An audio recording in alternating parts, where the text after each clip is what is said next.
Qual é o seu maior medo? O fracasso ou a perda da sua própria mente? Nós construímos nossas carreiras, nossas vidas, baseadas na nossa sanidade, na nossa capacidade de controlar. Mas e se, num piscar de olhos, tudo isso fosse tirado? A história do rei mais poderoso da terra é sobre um homem que perdeu exatamente isso. Ele se tornou um animal. E a história que conhecemos é de um milagre. Mas, e se o milagre não tivesse acontecido? Lembre-se de Nabucodonosor, o conquistador. Ele olhava para sua cidade e dizia: não é esta a grande Babilônia que eu edifiquei com o meu grande poder e para a glória da minha majestade?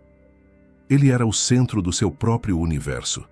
Ele foi avisado em um sonho que Daniel interpretou: Rei, humilhe-se, ou você será quebrado, até que reconheça que o Altíssimo domina. A história que conhecemos é a da restauração. A Bíblia diz que após 7 anos vivendo como um animal, seu entendimento voltou, e ele louvou a Deus. A arrogância é um veneno sem antídoto. 7 anos se passam.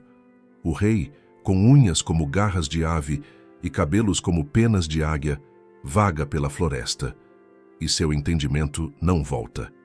Ele vive o resto de sua vida como uma casca vazia, um animal selvagem, e morre na escuridão comendo grama.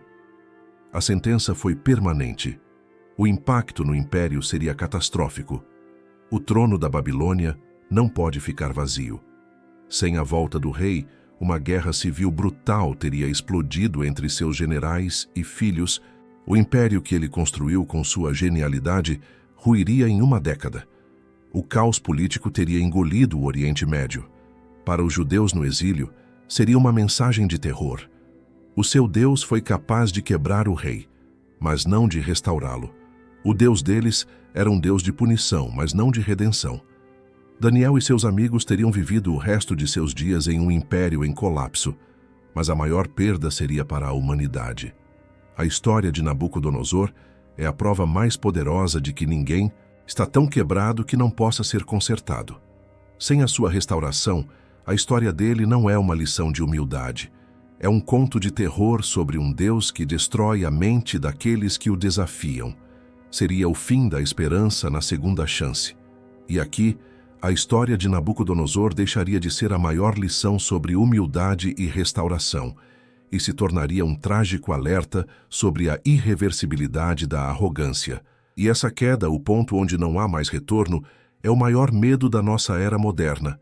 Conheça Javier, o Nabucodonosor do Vale do Silício, um gênio visionário, fundador de uma empresa de IA que valia trilhões. Ele não tinha uma Babilônia de tijolos, ele tinha uma de dados. E ele era implacável. Ele dizia: eu não durmo, dormir é para perdedores. Ele ignorava os médicos, ele ignorava a família, ele ignorava os sinais de esgotamento. O aviso de Daniel veio em forma de um check-up. A voz do céu foi sua esposa, que implorou para ele tirar férias, mas ele a chamou de fraca. Até que um dia, durante a maior apresentação de sua vida, no palco, seu cérebro quebrou. Um AVC massivo, causado por estresse e exaustão extremos. Ele não se tornou um animal. Ele se tornou um paciente. O mundo esperou o comeback. A mídia esperou a história de superação. Mas o rei animal não voltou. 7 meses se passaram e a lesão cerebral se provou permanente. O gênio que construiu um império de IA hoje não consegue formar frases completas. Ele foi quebrado. E a empresa? Em 60 dias, o conselho nomeou uma nova CEO. As ações subiram e Javier se tornou uma nota de rodapé trágica, esquecido. Se a loucura de Nabucodonosor fosse permanente, sua história seria um conto de terror sobre o preço final da arrogância. A história de Javier é esse terror tornado real. Ela nos ensina que, sim, existe um ponto sem volta. E é isso que torna a história real de Nabucodonosor tão milagrosa. O maior milagre não foi o castigo de 7 anos. O maior milagre foi a restauração. Foi a segunda chance. Foi a prova de que, mesmo depois de perdermos nossa própria mente, a graça ainda pode nos encontrar e nos trazer de volta. A humildade não é uma sugestão, é a nossa única política de sobrevivência. Agora a reflexão final é para você. Pense no seu trono, sua carreira, sua família, sua vida. Onde você está agindo com orgulho, ignorando os avisos de esgotamento?